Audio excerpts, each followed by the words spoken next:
నిజంగా భగవంతుడికి అలా రావాల్సిన అవసరం ఏముంటుంది కనుక ఆయన రాటలాగా. అలా అనుకుంటే మనకి భగవంతుడు లేని చోట ఎక్కడ కనుక. ఇప్పుడు ఇక్కడ నీకు ఇలా కనిపించిందంటే ఇందులో కూడా భగవంతుడు ఉంటాడు కదా. నువ్వు ఇలా పట్టుకున్నాడు భగవంతుడు నేరుగా పట్టుకున్నట్టే కదా.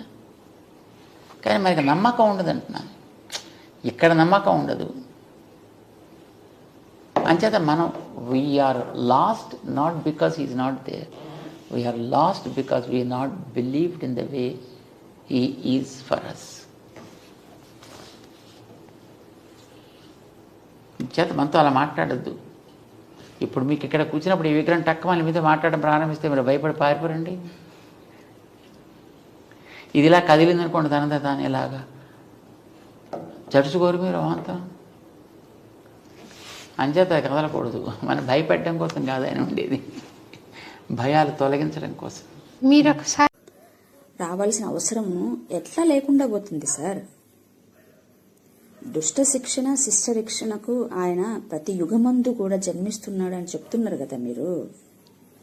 దుష్ట శిక్షణ, దుష్టుడు ఎక్కడున్నాడు సార్? నా దేహ స్వభావమే దుష్టుడు.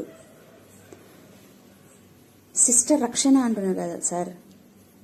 సాధు స్వభావం నాలోనే ఉంది.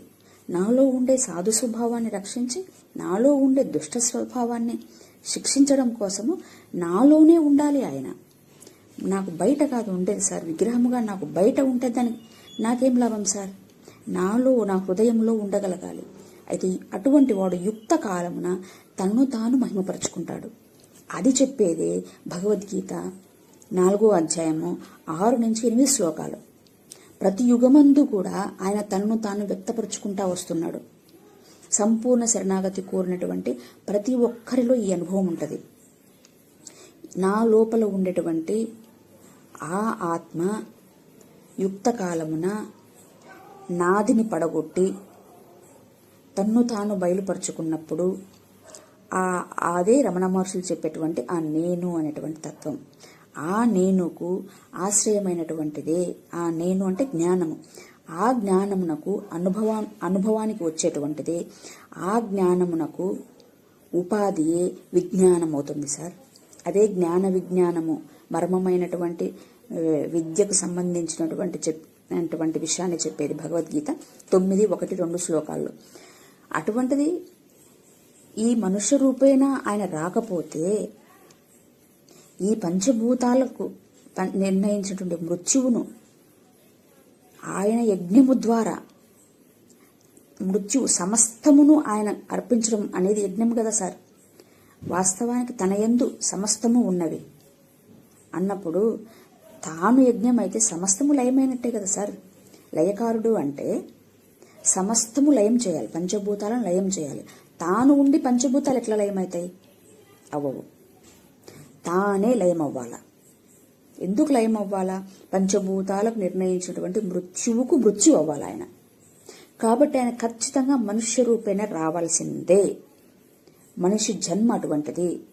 దేవతలకు గాని దానవులకు గాని అటువంటి పరిస్థితి లేదు. కనుక ఆయన మనుష్య రూపేణ రావాల్సిందే.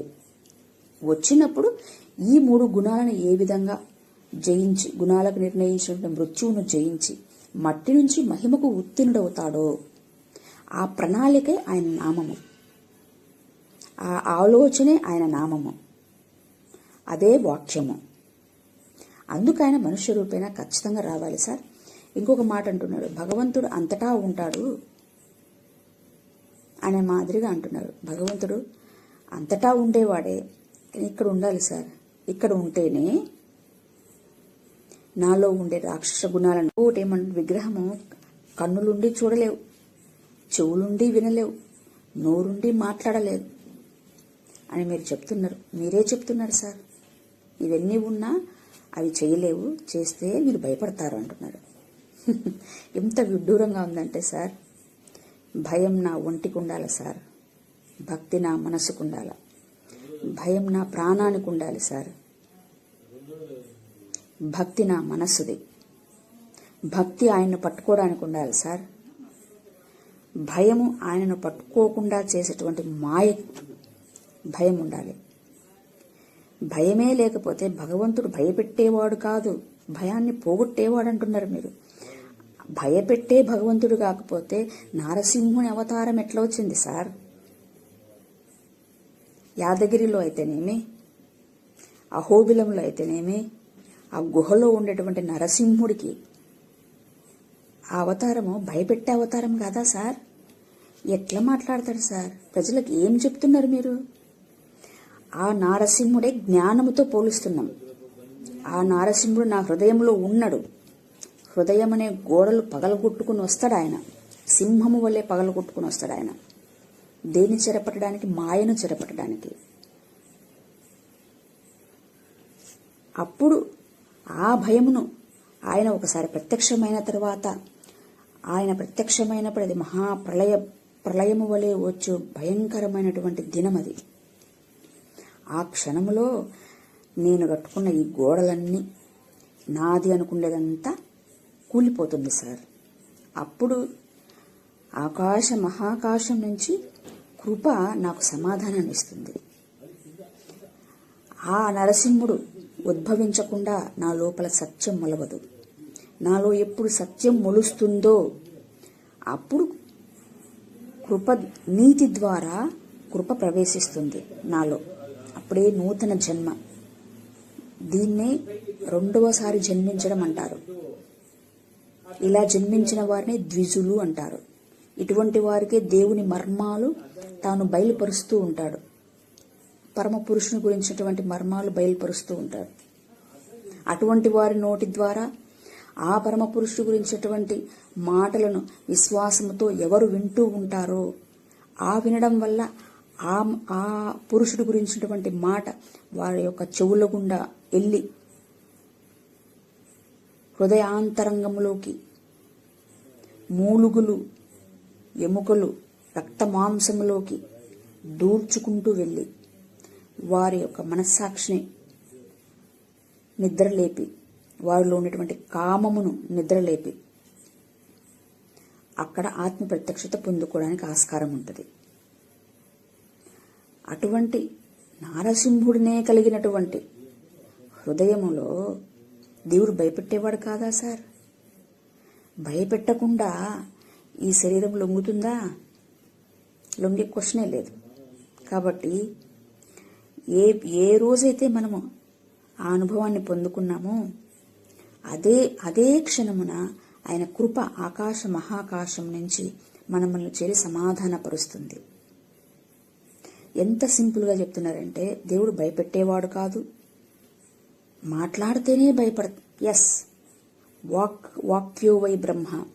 వాక్యం అంటేనే శబ్దము, శబ్దం అంటేనే మాట. ఆ శబ్దం ఒక అర్థాన్ని తెలపాల. ఆ అర్థమే సనాతన పురుషుడు.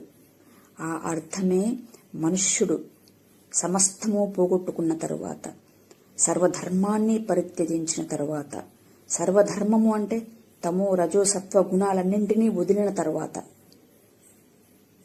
అది సంపూర్ణ శరణాగతి. అప్పుడు ఒంటరైనటువంటి మనస్సుకు, ఖాళీ అయ్యున్నటువంటి మనస్సుకు, ఖాళీ అయినటువంటి వాడు ఎవరో వాడు ఎరుకవుతాడు. వాడు సనాతన పురుషుడు. అది సమాధాన స్థితి. అతి భయంకరమైనటువంటి ప్రళయమును నేను రుచి చూడకుండా సమాధానాన్ని నేను రుచి చూడలేను. ఖడ్గమును నేను రుచి చూడకుండా కృపను నేను రుచి చూడలేను. పైపైన భక్తి, పైపైన బోధలు ఎప్పుడు సార్ ప్రజలను మార్చగలిగేది?